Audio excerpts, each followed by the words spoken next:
প্রতি ভিডিও 100 টাকা।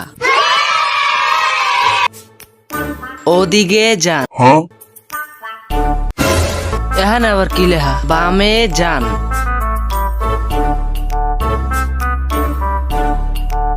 আবার এখানে আবার কি লেখছে? ঘরের ভিতরে টোকা দিন। দিতে আসি। বাড়িতে কেউ আছেন? ও দাদা। কি হয়েছে ভাইয়া? কি দরকার? আপনাদের এখানে নাকি 100 টাকায় একটা ভিডিও বানানো হয়? জি ভাইয়া, আমাদের এখানে ভিডিও বানানো হয়। জি আপু, আপনারা কিরকম ভিডিও বানান? ভাইয়া, আমরা এরকমের ভিডিও বানাই, বুঝলে শোনা?